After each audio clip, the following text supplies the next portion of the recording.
уже опаздываем.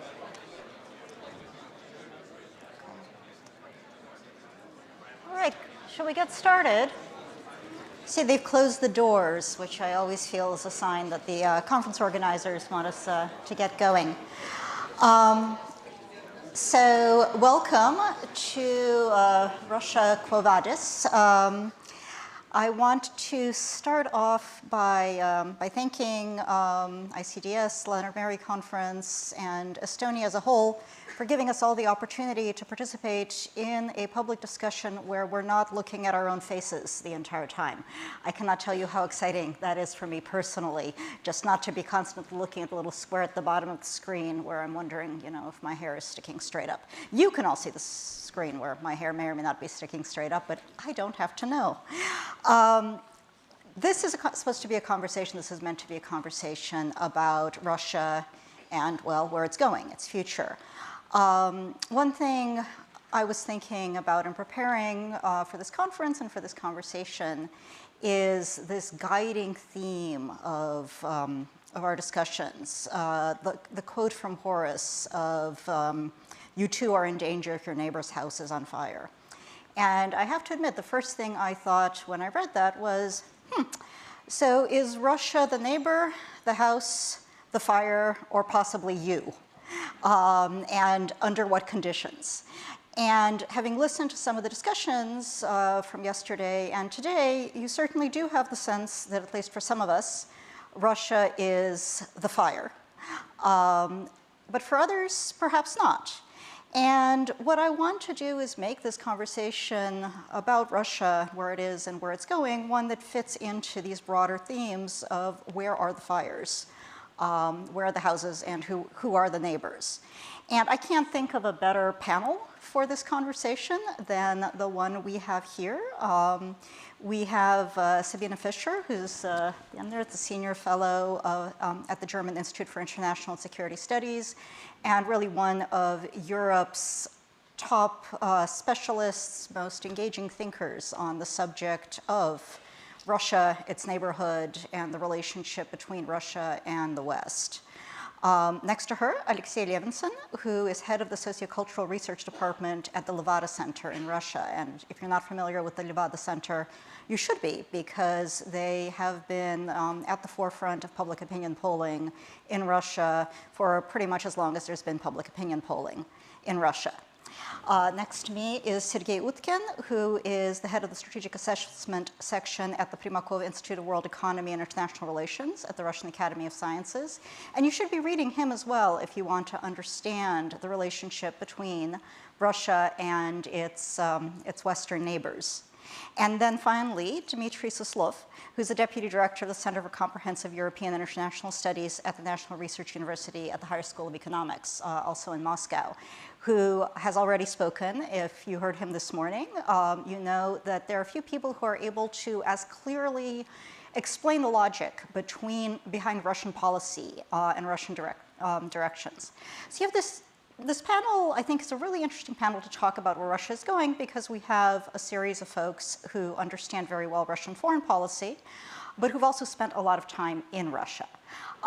So I'm going to get started by, I've actually asked everybody not to prepare opening remarks. I want this to be as much of a conversation as possible.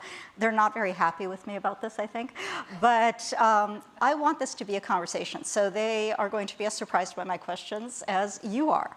And the first one, which I actually do want all of the panelists to answer, is, well, if you're a Russian, what's the house? And what's the fire, and who are the neighbors? And why don't we start with Dmitry and then go down the line? Well, obviously, from the Russian perspective, if we are living from Russia, we are the house. The fire comes from the outside, primarily from the United States, with whom we are in a very confrontational relations and will continue to be in the observable future, coupled with the confrontation with the European Union. That's the major, I would say, systemic challenge that Russia will be facing in the observable time. Secondly, of course, the Russian neighborhood is not very stable, and it is now described as an arc of instability stretching from Belarus to Kyrgyzstan and going further to Afghanistan. So that's a challenge, I would say, of a different latitude. But again, from the Russian perspective, and I do not fully agree with this, but this is how Kremlin thinks, the Western policies add substantially to the destabilization of the Russian neighborhood, and this destabilization is used as an instrument of containing of Russia. Finally, last but not least, transnational challenges and threats, starting with climate change and ending with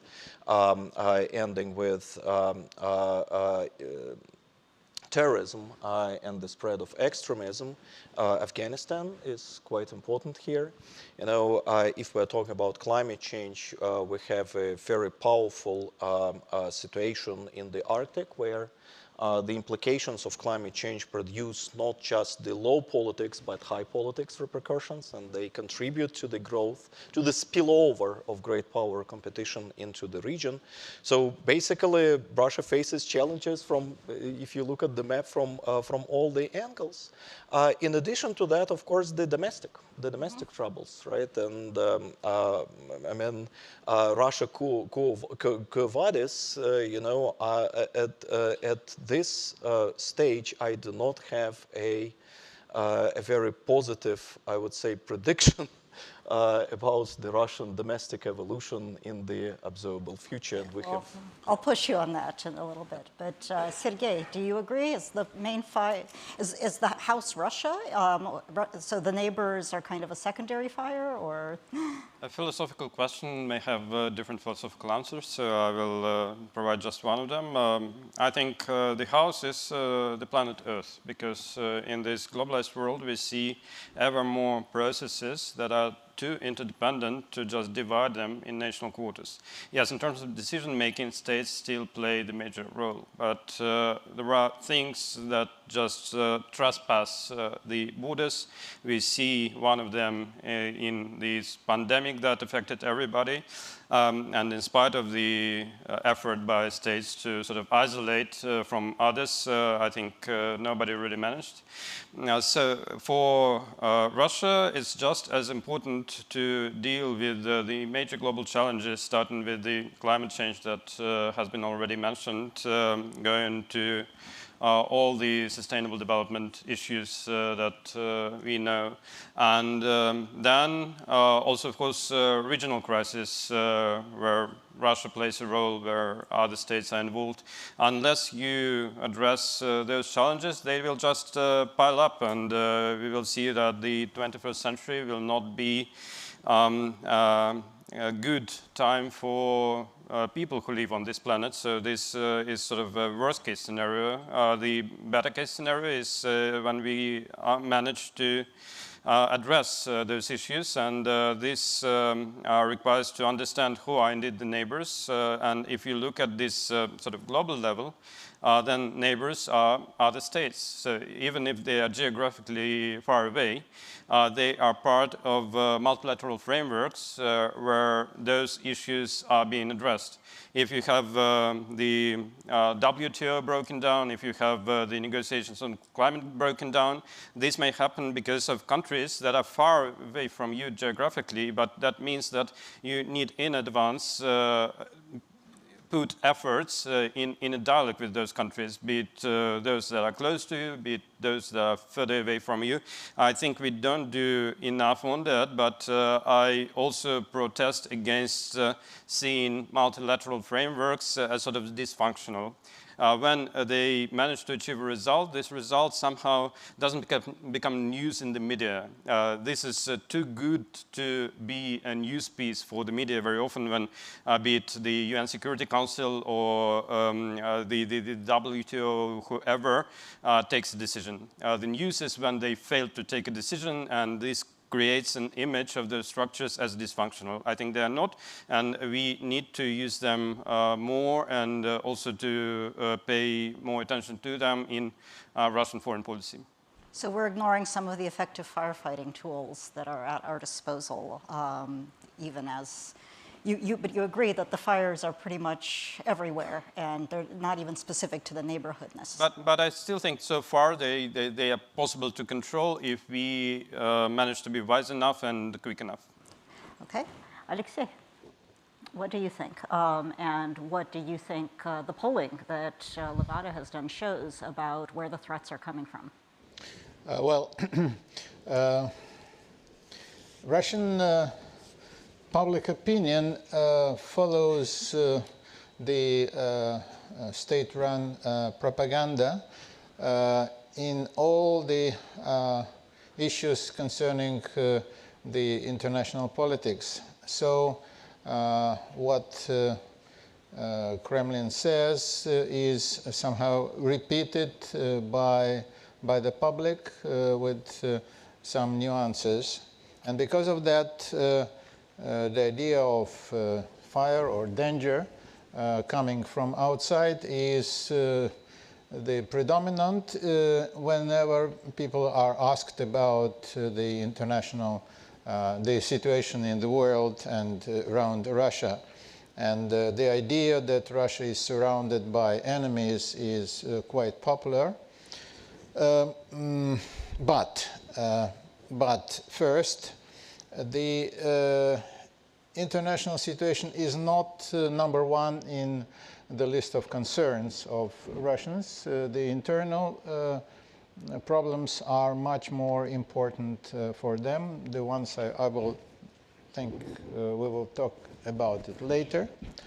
And also there is, a kind of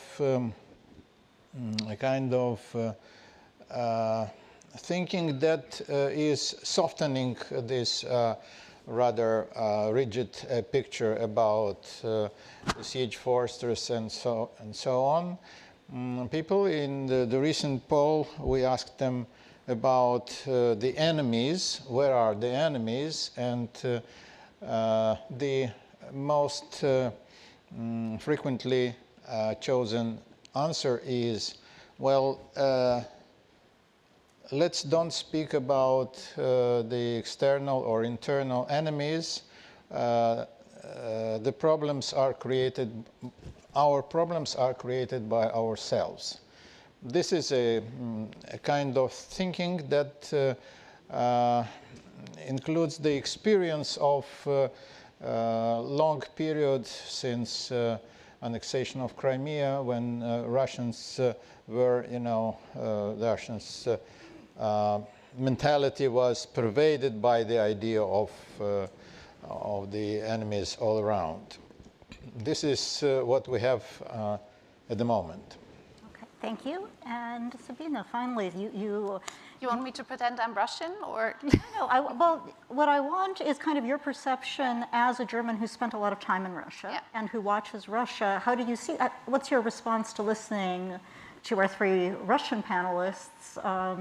How does it square with what you have heard in Russia and your own perception of the situation? Okay, I think I'll go a little bit in the same direction like Sergey, because, I think, well, let's put it like this. The world is a city, the house is Europe. And within Europe, we're neighbors. And both sides think that definitely the fire comes from the other side, and exclusively from the other side. And that makes it increasingly difficult and basically impossible for Russia and the European Union to talk about things, to pursue common solutions, et cetera, et cetera. And I think we have, just when we look at the last year and a half, I think we have a whole series of examples for that, beginning with, basically the non-cooperation on the pandemic. Now we have Afghanistan, we have many other problems. Of course, Ukraine, Georgia, we discussed it today and yesterday. So that is a huge challenge. And of course, this lack of ability to speak to one another and to work together on solutions increases the challenges that we face. With regard to Russia, because indeed I spent the past 2 years there, working with many partners experts, but also civil society, I think a lot of fire really comes from within and has to do with the increasing autocratization of the political system, which basically hollows out Russia's, let's say, ability to face many of the future challenges. So I think a lot of fire really comes from within when it comes to Russia. Thank you. And I find this really interesting because I want to go into kind of what the fires are within Russia, but I want some of the Russian panelists to respond to whether the problem or how much of the problem is the political system and how much of the problem might be something else. And I say this as an American, right, where lots of fires going, some of them literal, in the United States. And is the problem the political system, or is the problem inequality? Is the problem polarization? Is the, is the political system a manifestation of what is wrong with the country, or is it the problem in and of itself? And I think we do have this very different discourse when it comes to Russia. So I want to come back and ask what you think for the average Russian. Alexey said the average Russian, the problems comes from within. So I'll come back to you then, and I'll say, what are those problems? Is it, as Sabine said, is it the system, or is it other things which might be related to the system but are their own? Well, there are two answers to this question. One is that the internal problems are created by the political system we have at the moment, and there are many who will say yes, and Putin's rule is the main problem, and so on. But there are other ideas that the political system is just the one that is typical for the kind of social situation, social composition of the society, with inequality of different layers and so on and so on. And one should not make a choice between these two answers, because both are instrumental in different situations. If we ask people what is the source of the problems, some of them will say, well, this is corruption and bad, very bad government, not including the one who is behind myself. The other will say, oh, this is because our enemies from outside, they hinder all our attempts to live better, and so on and so on. So, no answer to your question. But a lot of thoughts, which are also very important. Dmitry, Sergey, do you want to jump in? Well, I don't think that for ordinary Russians the foreign environment is a certain problem, because they have other problems, their day-to-day problems, right? And it's correct me if I'm wrong, but there is the general support of the Russian foreign policy by the public, by the overwhelming majority of the public. And public just takes Russian foreign policy as it is, supports it, but does not provide additional value, I would say. The limits for the Kremlin to exploit Russian foreign policy for the purpose of domestic self-justification and legitimization are quite limited. The major domestic fire, the major domestic problem from the perspective of the Russian public is not, I would say, authoritarian nature of the political system, because there is very limited political protest in Russia, but I would say injustice in a general sense, in a broader sense. And this injustice involves both political aspects, like, you know, flawed elections, for instance, or manipulated elections. You know, when certain candidates are excluded from the list, of course, it, you know, creates, it strengthens this sense of adjustment, and corruption, and social problems, and the gap, the huge gap between the elites and the ordinary Russians, and so on and so forth. So a huge domestic limitation on Russian foreign policy, in my understanding, is less a struggle against authoritarianism, is less a demand, you know, to reform the political system and make it a democratic, but a certain alienation of the general public, you know, from the political leadership. Because yes, they tacitly support foreign policy, and this is manifested, by the way, by the fact that the leaders of the election lists of the United Russia Party are Sergey Shoigu and Sergey Lavrov, right? They selected the two foreign policy ministers, you know, as the most popular ones because they are really supported. The economic ones, you know, they are not supported at all. So there, despite this support, the general support of Russian foreign policy, there is, I think, a sense of alienation between the Kremlin, between the top leadership and the society. Vladimir Putin remains the only link, the only source of legitimacy, right? You know, because the political parties are not really supported by the people. The government is not really supported by the people. So the legitimacy, the stability rests on Vladimir Putin. This is why I said that I do not have a positive trajectory in the observable future. But nevertheless, despite this general support of Russian foreign policy, there is a sense of fatigue. Right, and as due to multiple reasons, by the way, least because of foreign policy reasons, the standard of living in Russia started to stagnate. You know, there is no real economic growth. The people, I mean, again, on the one hand, they support foreign policy in general, but on the other hand, they do not want Russian foreign policy to be costly.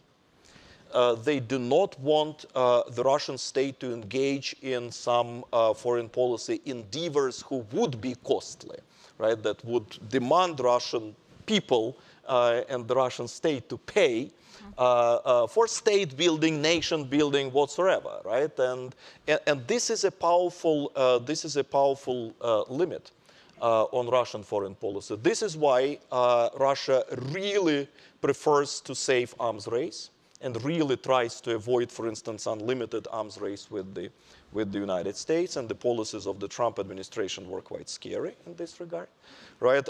This is why Russia is not supportive of the new escalation of the conflict in Donbass. This is why Russia does not take any state building obligations in Syria and wants the others to pay for Syria, right, and for the reconstruction of Syria and so on. So the Russian public supports Russian foreign policy, yes, but it supports Russian foreign policy as long as it is cheap, right, as long as it is cheap and effective. So far, Kremlin manages to do it in this way. How it will play out in the future? We'll see. So one of the main constraints on Russian assertiveness, let's say, is the potential financial costs. Yep. And you do see the kind of public opinion as a real constraint. Do you agree with that, Sergey? Well, there are costs and there are costs because very often you have this argument being thrown onto the scene when regional conflicts around Russia are discussed, and people basically say that, well, just rationally speaking, these conflicts are too costly for Russia in the longer run. That means that it has to become more cooperative like that. And if you look at every conflict in particular, you start calculating the costs, you start making assessment of what matters for Russia and what doesn't. You look at the broader picture, like Russia and the West. You get to an understanding that sometimes the decisions that are being made are quite costly, just speaking in terms of financial losses, but they're still made. And that means that you cannot make your judgments on what's to come just on the basis of what's the cheapest way of doing that.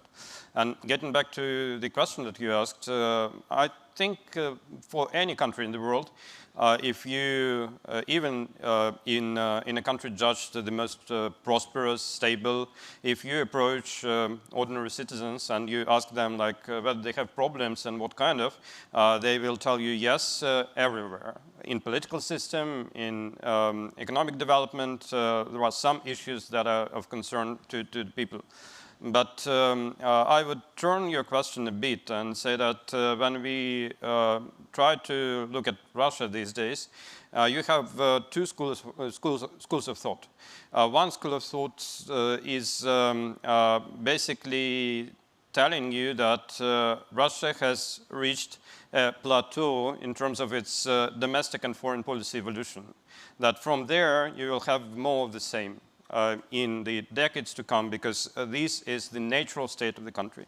And then you have a different school of thought that says that Russia is still in process of transformation, a very significant one that will concern both domestic and foreign policy course in the future, even if like for the next few years or even a decade, things will not change by much.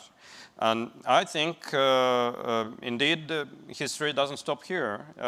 We do have reasons to believe that this system will evolve domestically, not necessarily without any trouble, you know, not necessarily without bumps and risks that come with this evolution, not necessarily in a rosy way, but that means that we need to look at things that change, even if they change very slowly, and it is sometimes so slow that at a particular point it looks like nothing changes. So when I look at Russia, I think a few things have changed just over the course of the last year or even less. And they're not always the things you expect. I mean, you look at a situation, I talked about literal fires in the United States. There are literal fires in Russia as well. Climate, environmental issues, the wealth gap, all of these are huge factors for Russia. The COVID-19 pandemic is killing Russians at high, apparently very stable numbers daily. And yet that doesn't seem to change things, or does it? I mean, actually, I'll start with Sabine to see if kind of a little distance makes it look different. Could I have a quick reaction to? Yeah. Thank you. Oh, sure, absolutely, yeah. Yeah, because I mean, I would like to make 2 points which are important, I think. Dmitry, I absolutely agree with you about the costs and the reluctance of the Russian society to accept foreign policy costs, but I think we need to keep in mind that it is very difficult for people in Russia to get a real idea of the costs of Russian foreign policy.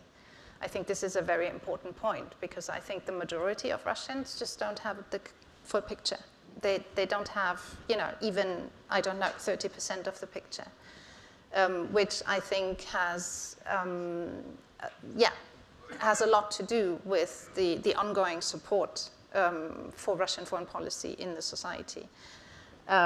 Or in this majority. And on the political system, and whether Russian autocracy is actually the problem or not, I mean, most or basically all the things that were just discussed, I think, belong to the system.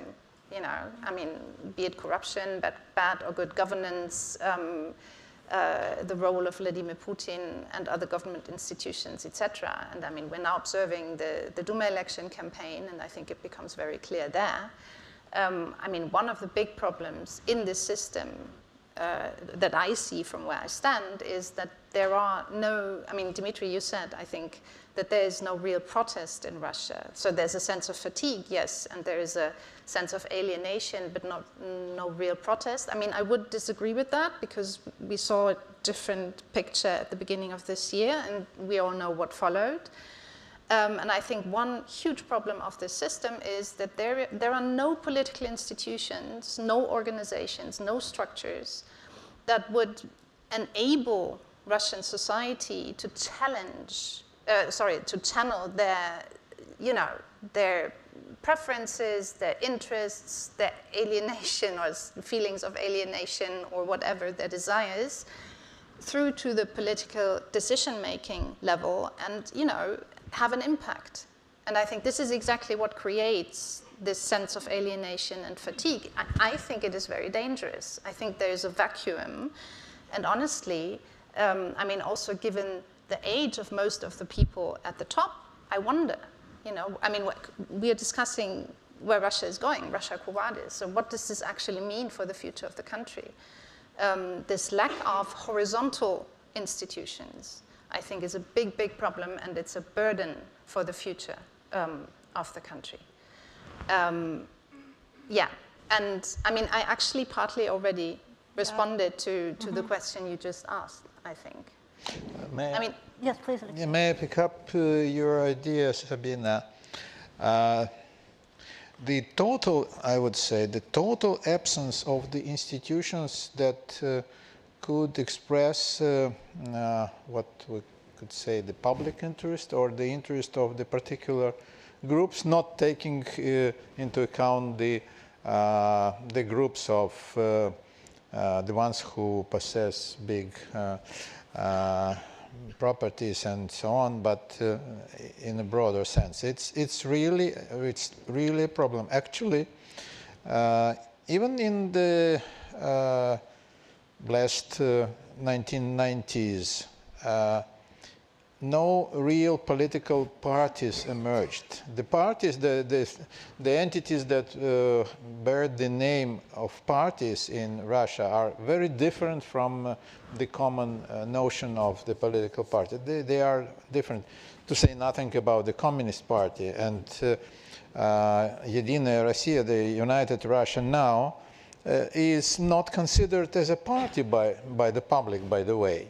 They despise the parties. The parties are on the bottom of the list of the respected institutions, but they they vote for this because they understand this is something a shadow of Mr. Putin or something supporting structure, not a party.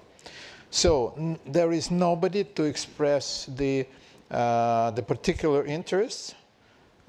Even Alexey Navalny, who managed to raise the popular anger, popular dissatisfaction, and so on, he did not formulate, and maybe because he was wise enough, did not formulate the particular ideas, but for this corruption, which is, you know, the name just for bad things, not some particular.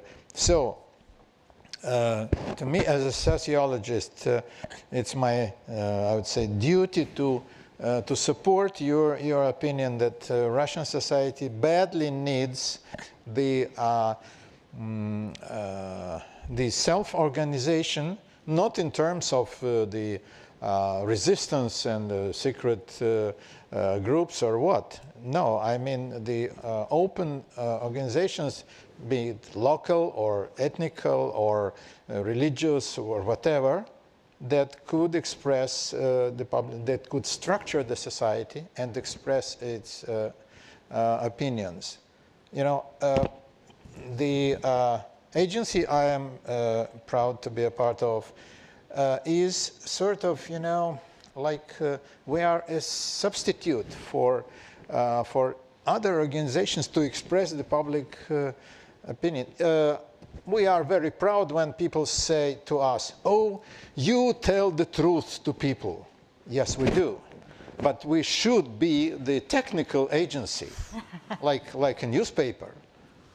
But instead, we serve as a citizens, how to say, the organization of citizens. And because of that, we are under fire from the authorities. This is not normal, you know. This is I can be proud of, but I'm indignant of the situation. Sabine, you wanted to come back? Yeah, I just wanted to add one small aspect just to give a more concrete answer to your second question. And actually, it fits very well with what Alexey just said, because, I mean, you were asking what is changing or is anything changing against the background of the pandemic. And actually, I mean, I lived in Russia during the first year of the pandemic, and I was asking myself that question basically throughout these 12 months, because indeed, I mean, the pandemic hit Russia very hard. We know that. And I mean, we all know the numbers, we know the excess mortality rates. So this is really huge. It is really serious, and it will have an impact in the medium and long run, demographically, economically, that's clear. But it didn't have a mobilizing effect at all. And I mean, honestly, not from August, because I think, you know, when Navalny was poisoned, he and his organization had different things to deal with. But until he was poisoned, I was really waiting for them to turn this into some sort of campaign, which they never did. And it's a huge question mark for me, still. So if anyone here has an answer to this, I'd be very interested to hear it. Yeah, so no mobilizing effect, but certainly implications in the medium and long term and serious ones. So why aren't Russians angry at the excess death rates? I mean, I've asked this of Russian friends socially, just repeatedly, you know, kind of why does, in the United States, there's some anger, there's some denial, but there's anger that the US government let so many people die. In Russia, there isn't. I cannot prove that, but I would suggest that probably it had a mobilizing effect, but in a different way. In Russian terms, when people feel like they have to mobilize against a threat, it means that they have to, well, be in a survival mode. And this is also reflected in the attitude to the government, because, well, to survive, you do need a government that is doing at least something, and you are not supposed to attack this government at this dangerous moment. So this is probably the kind of mobilization, like gathering around the flag that happened. And at this point, indeed, I think you have a lower level of discontent, sort of expressed discontent, than you could have had without pandemic. But they also don't listen to the government when, for instance, it tells them to get vaccinated or wear a mask. So these are personal choices, but the attitude of the attitude towards the government is, I think, not shaped by that. Dmitry? I think that one of the crucial features of Russian society is atomization.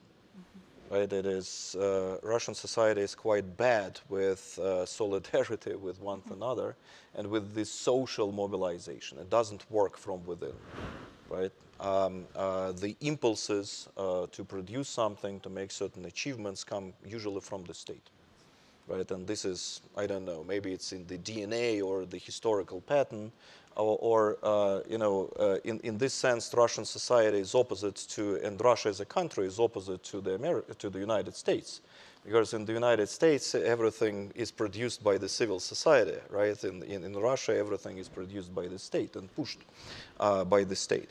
So Russian society is quite automized.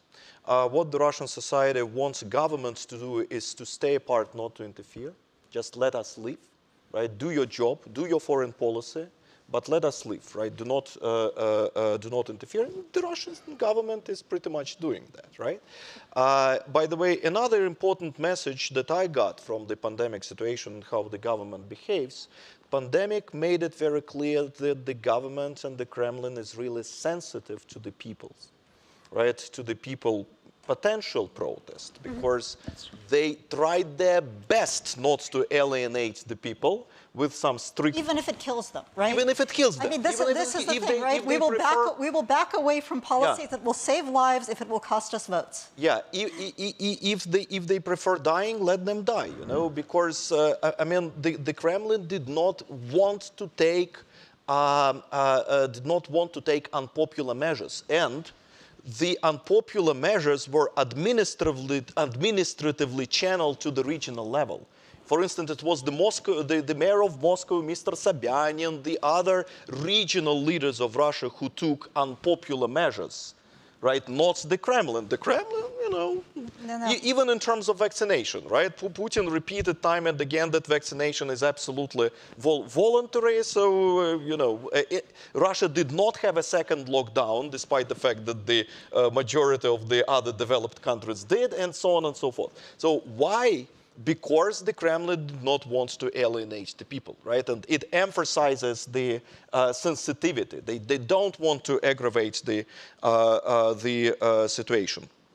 Protests. You know, of course there are protests from time to time in Russia, but they are largely on an ad hoc basis. I do not see a systemic nationwide protest on the political reasons in Russia. Right? This is very important. When you know, when Furgal case happened in the other part of Russia, it did not spill over to the rest of the country. Navalny,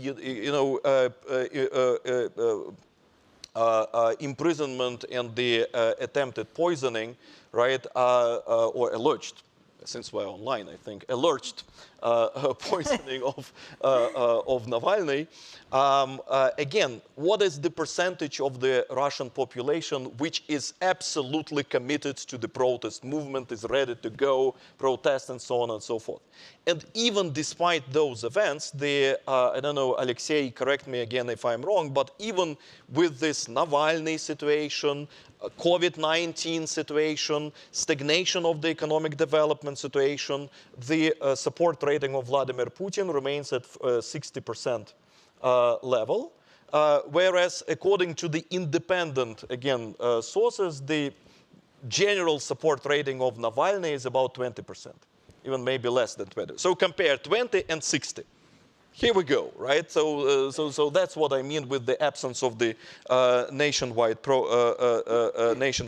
And last comment on what Sabine said, Russian people not knowing the real costs of foreign policy. You have to be careful here, because what the Russian people compare the costs of current Russian policy is the costs of the Soviet foreign policy.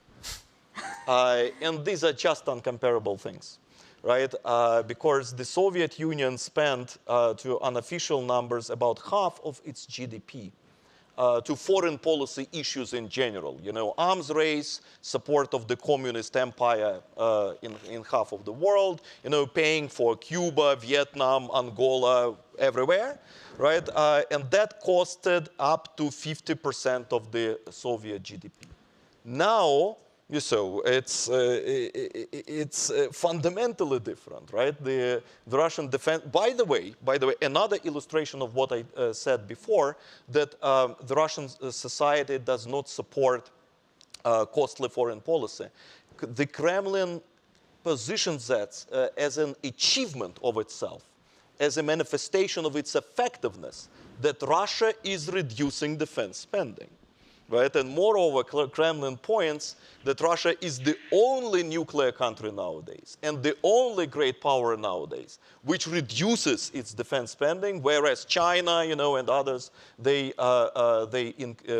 increase it. I mean, you give me a calculator, I can reduce anybody's defense spending on paper, right? I mean, it's just a question of how you assign all the costs, how you calculate. But still, you can't compare with that with the Soviet situation. It's just different, fundamentally. And it actually buys you more efficiently. But here's an interesting thing, right? This conversation we're having about Russian domestic politics is really a conversation about Russian domestic politics. But the sense you get when you look at what the gentleman behind us, Vladimir Putin, and many of those around him, when they talk about the problems in Russian domestic politics, they blame them on the United States. You know, as you said, the fire's coming from the United States. They blame them on Europe. Do you think that most Russians accept that their problems are caused by two women getting married somewhere in Denmark, or that, you know, that it is actually the West that's causing Russia's problems? How much resonance does that really have with the Russian public? It's probably more a question to Alexey, who does the focus groups and listens to what people say there. But I will tell my impression. I think of course, for many people, it is psychologically very convenient to think that it's not them and not their country. This is very important, I think, also to understand that for many people, whatever you think of the structure of the Russian government, it's first and foremost like their government, it's their country. Whatever the mechanism, how this government is formed. And of course, when you do have the logic popularized that, well, here's us and here's them, and they are against us, this is bought relatively easily by a large number of people. I would not claim like I know the share of them, and maybe this is also evolving because generational changes and that the society is not standing still, but I think at this point, still when you make this kind of arguments, this is received, if not cheerfully and not totally accepted, but with a significant degree of understanding. Alexey? Well, I would subscribe to this assessment. And let me just repeat that there are both the two discourses are there. First one is just the one Sergey depicted, that all our problems are created by our enemies from outside, including, for instance, the sanctions. The sanctions are treated sometimes as one of the sources of our poverty and so on, but the so-called counter-sanctions that are much more feasible by people, they are included into the idea of sanctions. The absence of, I don't know, the products from Estonia is attributed to Estonia, not to Russia and Poland and others. The second discourse is, as I said, well, sanctions do not matter much, and the foreign policy, whatever it is somewhere far from us. What we do have, we have dishonest deputies in our parliaments and dishonest ministers and bad managers and corrupt police and so on. And also some people say, okay, we are not that industrious, we are lazy bones, and so we are this is us who are to be blamed for the way we live. It is also, you know, what is important, and what is my point for this, my remark and others, that these discourses that are self-contradictory, they do not, they are not attributed to different parts of the society. One which is accusing the West, and the one which is puts the blame on us. It is existing at the same time in one and the same popular mind and individual minds as well. You can talk to a person having some vodka with them. You can start with accusing the West and end with accusing Mr. P. Or you may start from him and then go to United States. I know this for sure. And if I may, none of these viewpoints that really coexist in one and the same heads blame Russian foreign policy as the initial troublemaker. So it's either the deficiencies of Russian domestic affairs, corruption, you know, and so on and so forth, injustices, or blaming the West. There is no discourse at all about blaming Russian foreign policy. But Russian foreign policy might be part of it.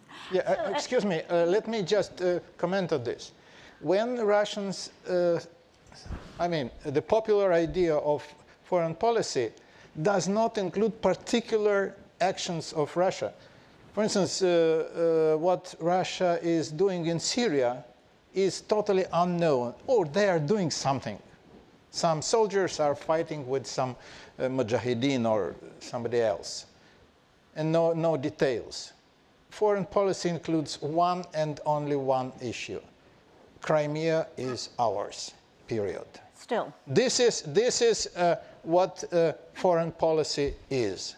And the main content of this is not Russia's relationship with Ukraine or Ukrainian people. It is the issue of our relationship with the United States. And what are the idea of relationship with the states is just you have to acknowledge, you Americans, you have to acknowledge that we are as great power as you. If you do it, that's okay. And the Crimea triumph means for Russians that we acted as a great power. You, the West, you could not do anything against us. Your sanctions are just rubbish. So we are, just as America in Serbia or wherever, great power is a great guy who does what he wants to do. Period. This is the idea of foreign policy. And Mr. Putin is respected for being a leader of this kind of policy. And Mr. Gorbachev is despised because he was the opposite of that. So can I follow up a little bit with this and ask if there's any differentiation that you see between regions, between age groups, between educational levels on any of these topics, or if it's kind of across the board that there's a group of people who hold these ideas in their heads and there are people who maybe don't, but it doesn't vary by these kind of the variables you'd expect. Well, all the differences, let me say, they are of nuance kind. Certainly, the old pensioners or retired military, their discourse is very different from the students of the higher school of economics who study humanities. They are within Russian frameworks. They are on the opposite sides. But if you look at them from far, all those who consider Russia as ours, as us, they will inevitably come to this discourse we are all depicting here, unfortunately. Okay, Sabine, you wanted to jump in? Yeah, I wanted to jump in on the foreign policy discourse and on what Dmitry and Alexey just said, because I totally subscribe to the way you describe the discourse. I can only say that basically 80% of my conversations in Russia with, people who are not political nerds are exactly like that. So you have this huge analytical disconnect.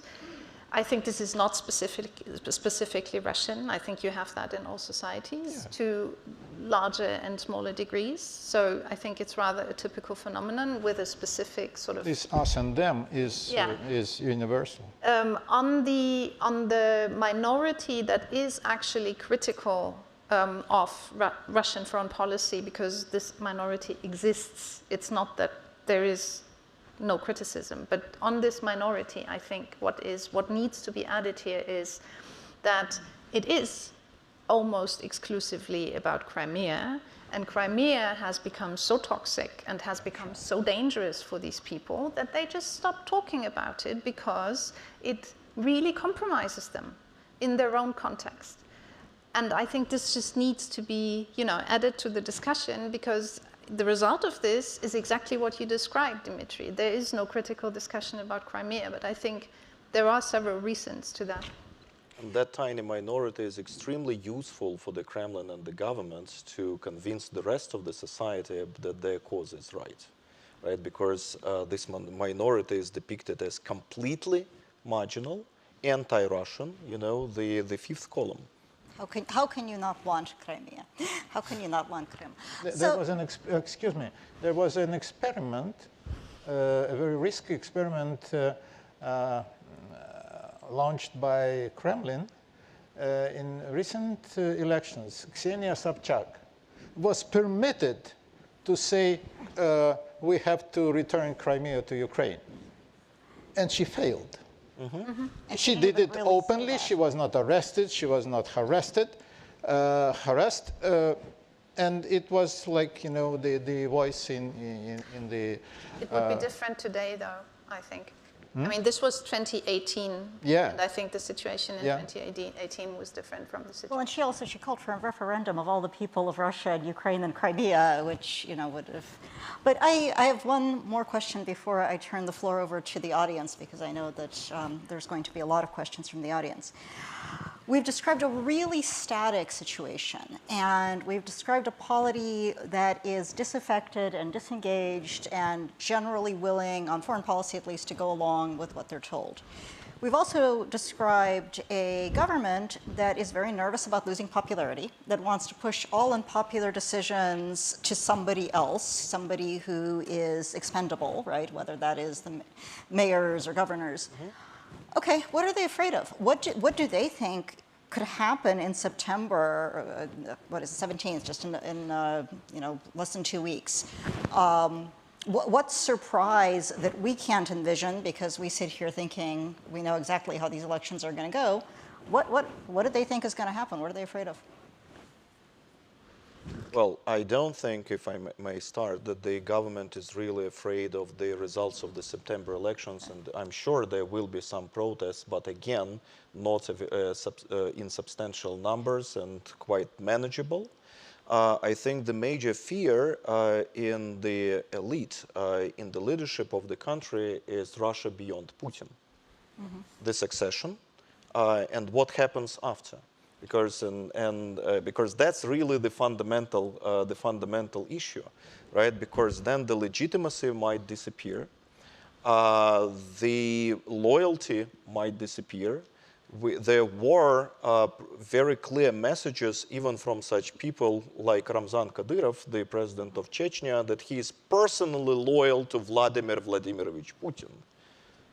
Right? Not to the Russian state in general, but to President Putin. I'm a soldier, he said. Yeah, he said, I'm Putin's soldier, right? What happens then when Putin disappears, right? What will be the system based on? That is, I think, the So the idea is to eliminate as many variables as possible before that happens? Well, but that's the major unknown, and I think no one could answer this question. Before that, of course, there would be multiple ways to preserve the system. Whether Putin decides to step down in 2024, and then, I don't know, now there is a discourse that Sergey Shoigu could succeed, the most popular minister in the Russian government. Again, an illustration to you about the sense of the state of the discourse. But no question that whether Putin steps down in 2024 or stays until 2036, the power will remain in his hands, right? He will not lose control, and the system will not allow any loss of control. I mean, the Russian political process will remain manageable.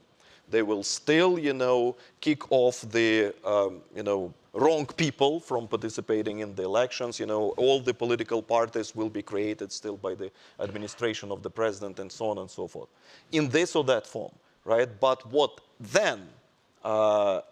That's a big unknown, I would say. Anybody?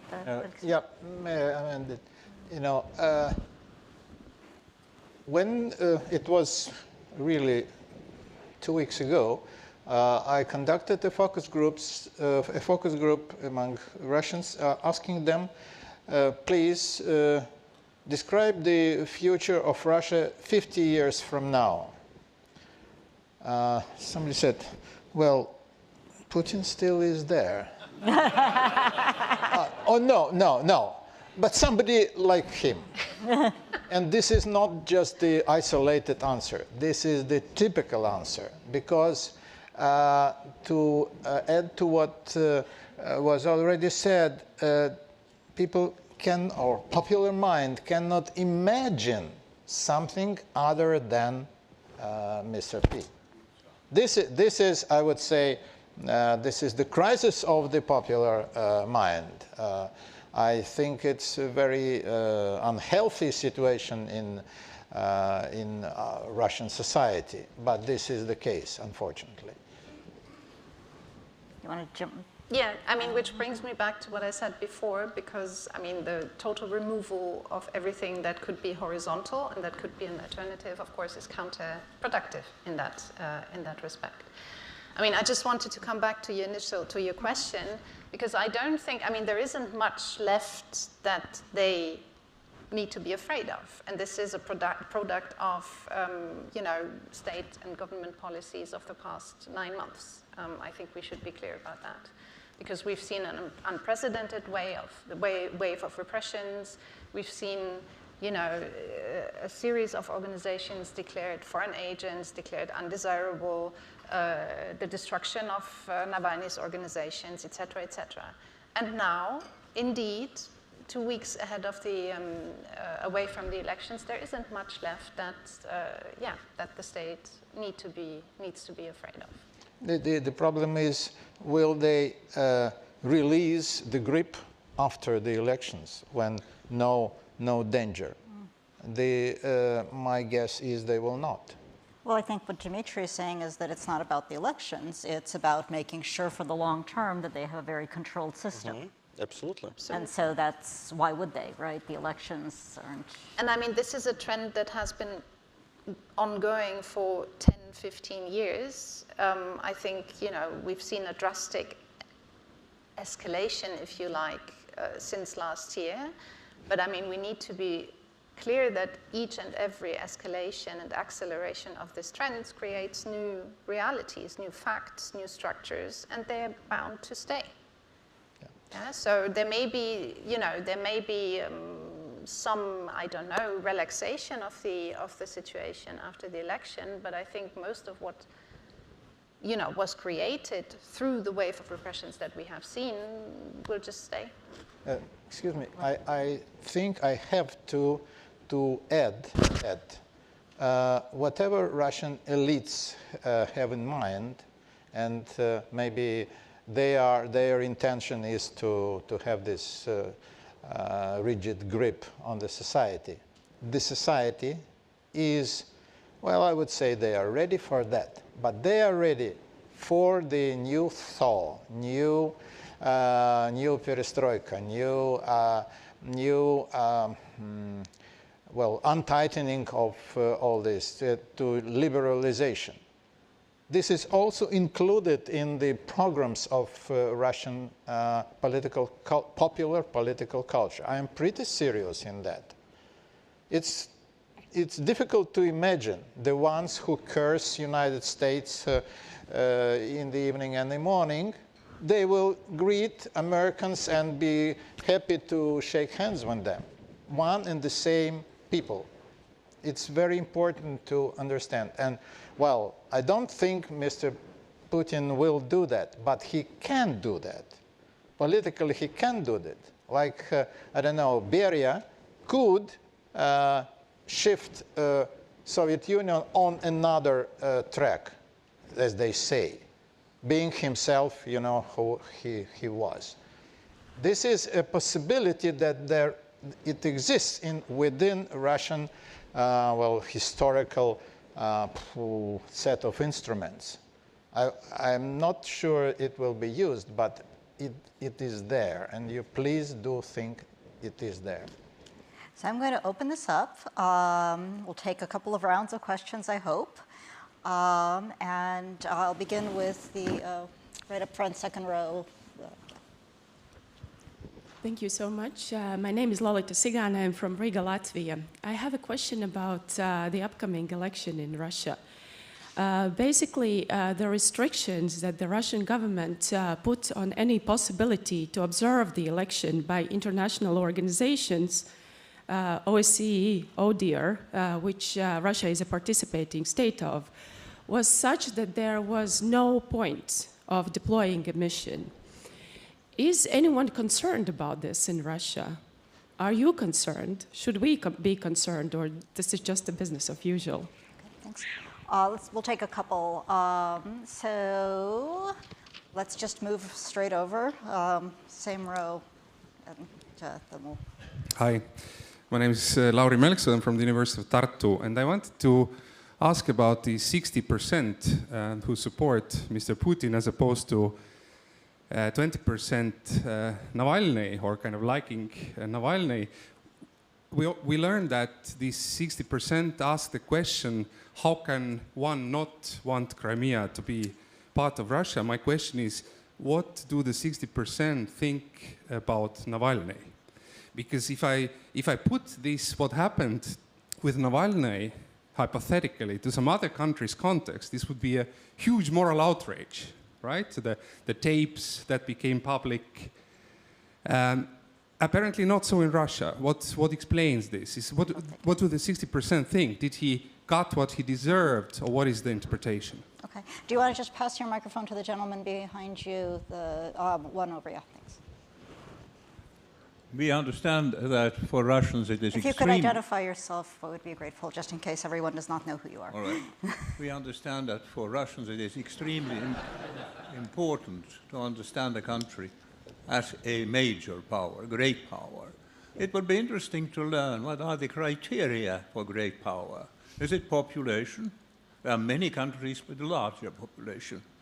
Is it gross national product? There are many countries with a larger. So what are the criteria? Are there any others but military performance? No.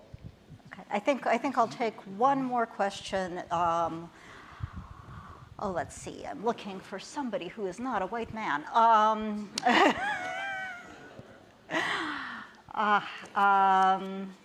It's thin on the ground. Is there somebody who's not a white man with their hand up? Yes, please.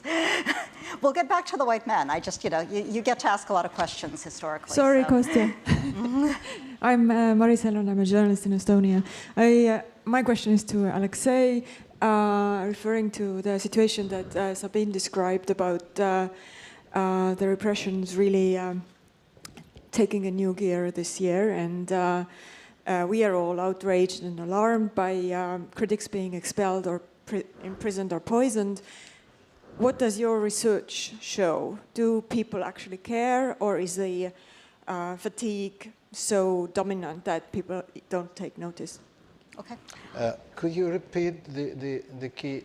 So do people care about? Do people care about the things that we are so alarmed about the critics being expelled from Russia, people falling out of the windows, being poisoned, NGOs shut down? Is that something that average Russians whom you work with are aware of, are worried of, or doesn't it penetrate their?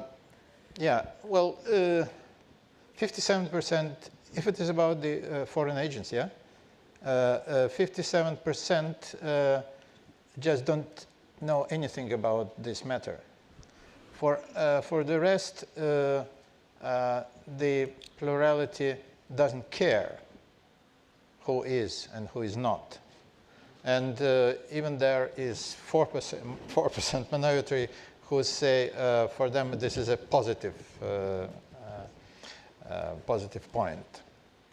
So it's not an issue of public opinion. It is an issue of elites, of us and of our friends and not friends also.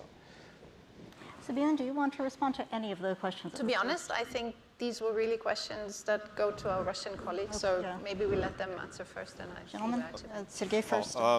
Election observation. I think it's for a long time already that Mr. Putin has been openly critical to foreign election observers, and I don't think it costs him any support or any public image inside the country, because in principle, when you say like it's up to, again, it's us against them, it's up to us to judge about our elections and not to them to judge about our elections, this is relatively okay received by the majority. They understand this language, they at least tacitly support that, and in this sense, if you ask me, I'm more worried that possible sort of agitation around the elections and exchange of reproaches can produce a reaction, counter-reaction cycle that will bring us to an even worse place than the one we are today in terms of relationship between Russia and the West, because this will be, again, an exchange of blows without any constructive agenda or any sort of moves in the right direction being initiated by that. So this is at least my feeling about these elections. I don't think anyone can expect that, be it enough international observers, things will change dramatically at this point. They will most probably not. And on the great power criteria, I think it's more or less the mainstream vision by now that the mainstream vision in Russia that you may not claim to be a superpower, indeed exactly on the level of the United States and maybe China as a superpower in the making. So people understand the demographic potential, the economic potential, they understand that whatever they do, they cannot get to this level. And then they feel like there is a bigger group of those great powers. What you include in that, I think it varies. You have history that plays a role. You have, of course, military potential. And many would probably name as the first and foremost the nuclear strategic potential that Russia still holds.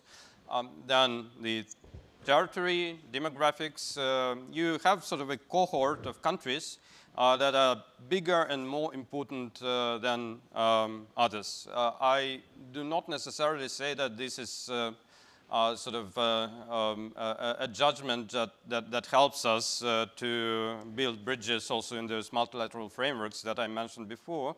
But I think if you try to understand like what people mean by that, very often you get something like that, that indeed it's not like all countries in the world are equal. There are some that have potential qualitatively bigger than the others. And these are the great powers. Russia is one of them sort of naturally. Dmitry, anything to add? Just some additional points. On the monitors issue, of course, the refusal of Odhir to accept the terms that the Russian government offered was used by the Kremlin as, to present that refusal as another manifestation of the confrontational policy and interference into the Russian affairs and Russian domestic affairs in terms of discrediting and delegitimizing the results of the elections, which is perceived as presented as another just episode in the adversarial policy. Whether the terms that the Russian government initially offered was a problem for the Russian society, no at all. Not at all, right? And it was not discussed before the news came that the OSCE and the Council of Europe, decided not to go. First because there are no universal criteria, right? And the Russian government is technically quite right to point to the United States of America, which also is the OSCE member, but not usually allows too many observers to come to the American elections. Secondly, because the general attitude to the parliamentary elections in Russia is quite specific, right? And if you by default consider those elections to be, not really real, not really detrimental to the future of the country, unlike presidential elections, to a big extent artificial, then does it really matter for you that the observers come or do not come? It's a secondary issue, completely. attitude towards Navalny from Putin's majority. Well, if we agree, I think Alexey is much more qualified to answer this question, but if we consider those 60% majority as the people who, agree with the official media narrative and so on, then they consider Navalny to be just a spy.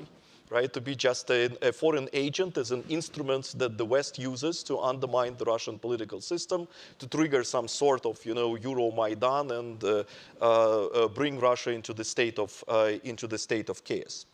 Great power criteria. Well, first, I agree very much. The issue of great power is a part of the Russian national identity. Right? And it is a constructivist issue which is detached from the relative and absolute material resources that Russia possesses here and now. Even in late 1990s, when Russia was in a very poor condition, as Robert Kagan said, in one of his papers, it was not a problem when Russia was weak and poor. So even at the time when Russia was weak and poor, it still considered itself as a great power, and it still tried to compel the others to treat Russia as a great power. So this issue is detached from material resources. This is first point. Second point, the criteria of great power. And by the way, Putin says it bluntly that the great power is the only way for Russia to exist in the international system. There is no other way, that it's just Russia cannot exist as something else, not as a great power. And this is not just Putin's, by the way, opinion. And this narrative that being great power is in the Russian DNA preceded Putin. So it is quite likely that it will continue after him. Criteria is not necessarily material, but it is behavioral. Right? It is to behave as great power rather than to have the numbers that some other great powers do. Being absolutely self-reliant in defense, not depending on anyone in its defense policy. Being absolutely independent in foreign policy, and to be able to do, right, and to be able to define national interests in a purely sovereign way, disregarding the opinions of the others. You think we are wrong about Crimea? Okay, I mean, we don't care, right? We do it, and we can, absolutely, as Alexey said, great powers violate international law. I think it was Thucydides, right, who said in his Melian dialogue for the first time that the great do what they want, the weak, they kind of have to accept it, right? So it's behavior.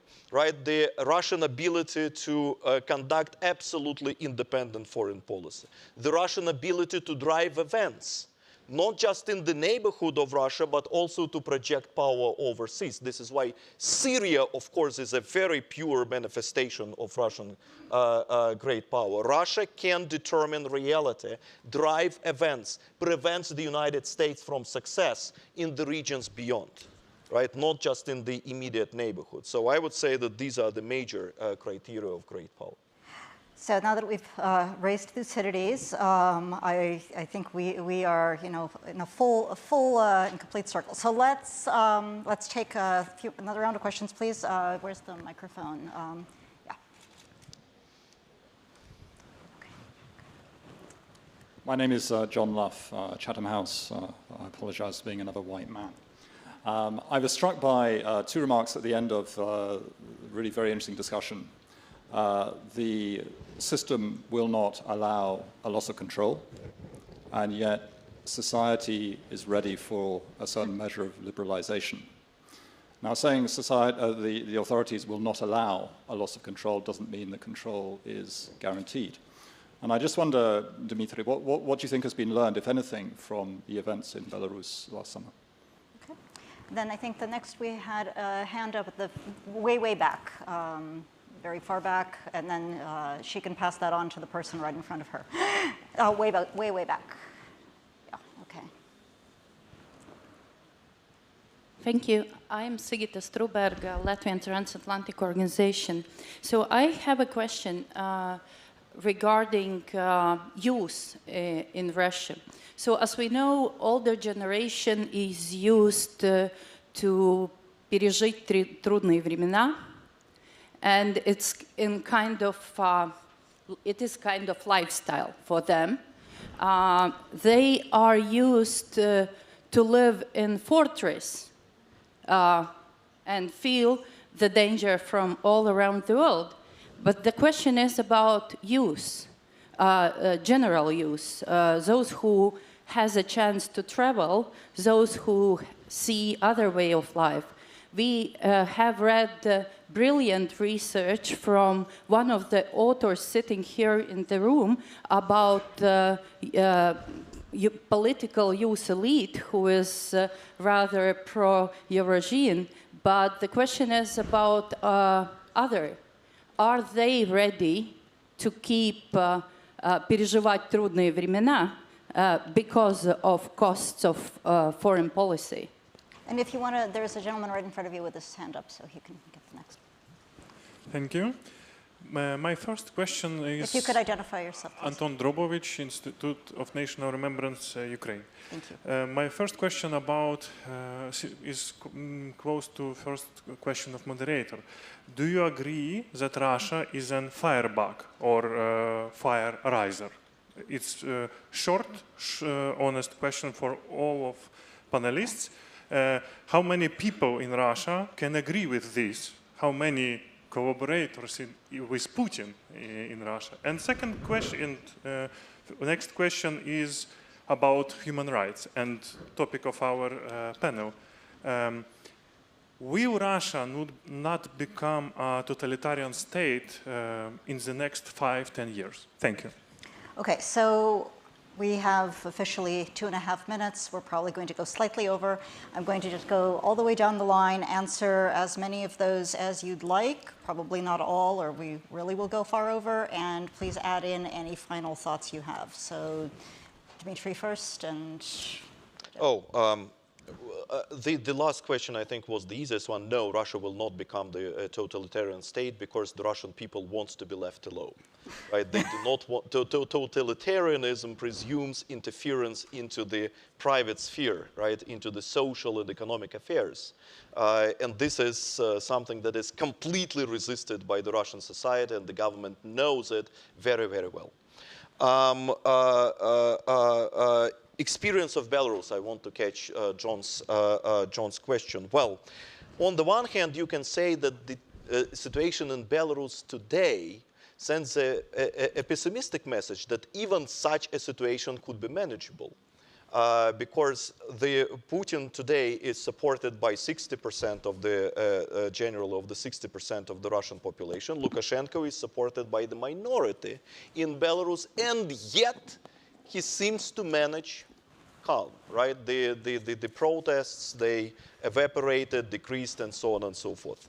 But on the other hand, of course, you know, when this instability, the protest in Belarus escalated, the prevailing message of the Russian media was he stayed too long. And indeed, you know, Lukashenko is the president since 1994. Putin is the president since 2000 with a break for Medvedev. So that implies, well, and personally, I think that it is not guarantees that Putin would run again in 2024. The constitutional amendments that were implemented last year, I mean, adopted last year, creates a possibility for him to run and to stay until 2036. But whether he will really do that, that remains an open question. And I hope that the experience of Belarus has been learned. Okay, Sergey? Well, I think those questions on keeping control, change, and the youth, they are related to each other in a way. Of course, control has a self-value in the system that we have in Russia, and this is also, I think, treated with a certain understanding by people who lived through very turbulent times. So they do believe that, yes, stability is important. But the society is, of course, changing. We have the median age in Russia of around 40 years. So basically, me and Dmitry, we are at this median level. Like half of Russia is younger than us and half of Russia is older than us. And that is, of course, like different lifestyles that we have in different generations. Whatever happens in politics, whatever the news that we get on the front pages about Russia, the lifestyle, the quality of living, if you like, changed significantly, of course, in comparison to the Soviet times. And it's not just the freedom of movement, but it's just every day what people do, how they see opportunities they have in their life. But I would be cautious to think what was sort of hinted by this question on the youth, that those people who go abroad, they immediately get the idea that it's sort of better abroad and we want the same as we see abroad, let's say, in the West. I think this is not the case, and this somehow refers to the issue that we already tackled at this conference of the Western, if you like, underperformance. That you have less and less people who are just inspired by the West and the Western success, economic or political, when they see what's happening here.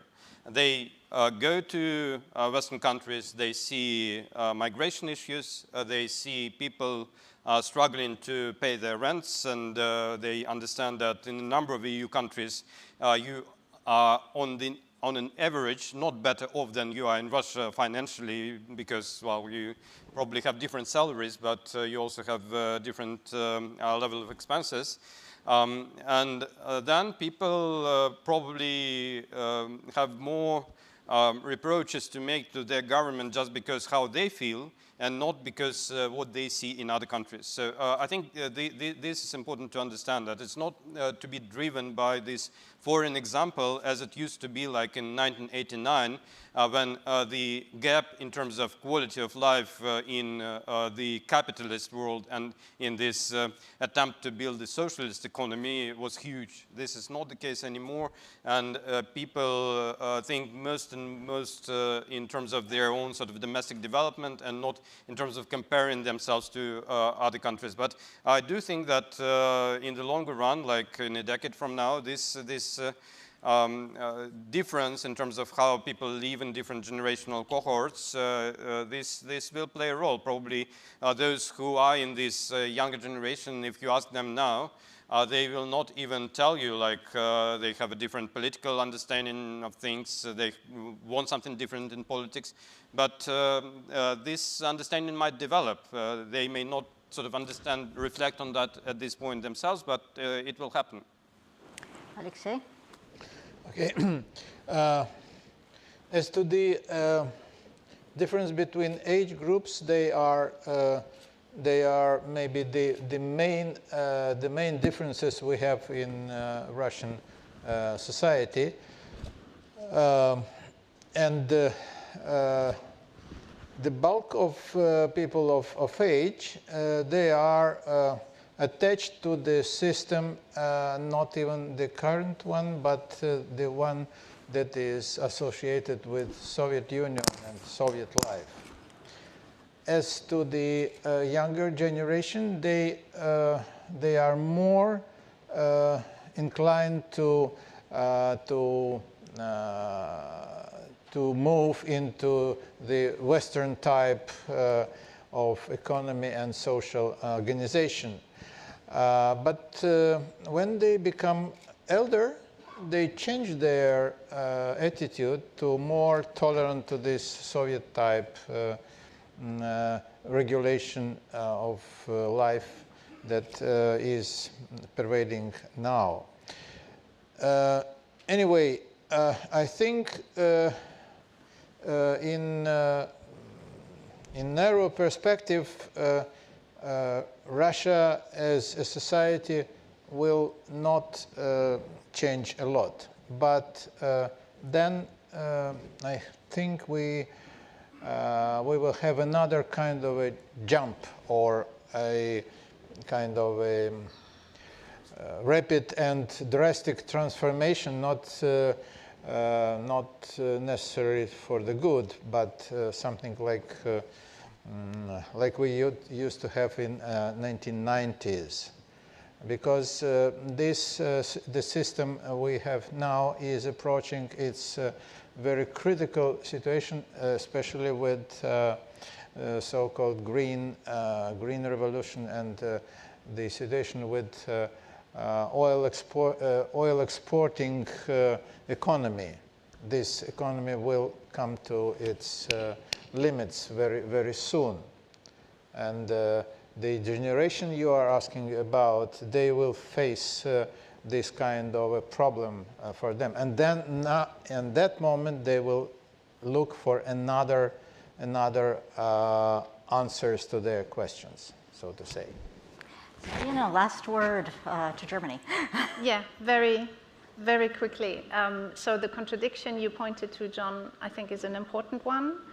The contradiction between the Russian state trying to keep control and the Russian society being more open to change, or at least parts of society. I think it points to a crisis of legitimacy the Russian state is facing and is facing increasingly, and because the state is actually struggling with this crisis, it reverts more and more to repression. And this is exactly what we've been seeing over the past year. Where this is going, I don't know. I don't have a crystal ball, but I think that this is the development that I see. The younger generations play a very important role here. Colleagues have talked about that. I think, what we also have to keep in mind here is that, yes, of course, different socialization, different lifestyle, etc. But then we should also ask, the Russian state is an extremely important employer. Yeah, I think up to 60% of the Russian working population are somehow connected with the state, either with state institutions or with state-owned companies, etc., etc. So what does this imply for the loyalty of the people working in these contexts as they grow older? I think this is something that we need to keep in mind. Very quickly on Russian society and disengagement, because this is the overall picture that I don't want people to take away from this panel, because I think at large that's true, but at the same time, and this is what I've been working with over the past 2 years, there still is a very active layer of civil society in Russia trying to participate, to fight for political participation, and to have an impact, to shape their immediate environment and surroundings. And I think it is important to keep that in mind. Yeah? They work in very different areas, they experience increasing pressure, they try to deal with that pressure, they exist. So this is just a small sort of light perhaps at the end of the tunnel that I wanted to mention. Is Russia turning into a totalitarian system? What I see, I think, or my conclusion of the last one year and a half, I would say, is that Russia went from a competitive authoritarian system, so a system that is authoritarian, but where pockets, if you like, of competitiveness exist, like, for instance, in municipal elections or regional elections, etc. So Russia is moving from this kind of hybrid competitive authoritarian system to a full-fledged authoritarian system. I think this is what we see. I wouldn't call it a dictatorship. I wouldn't call it a totalitarian system. I think this is just, muddling the pool. I think it's wrong. I tend to agree with Dmitry. I don't see it evolving into a totalitarian system. I think history plays an important role here. But, as I said, I don't have a crystal ball. So I think we'll just have to wait and see what happens. And I think that's a great note to end a terrific conversation on. So please join me in thanking our wonderful panelists. I really enjoyed this. Thank you.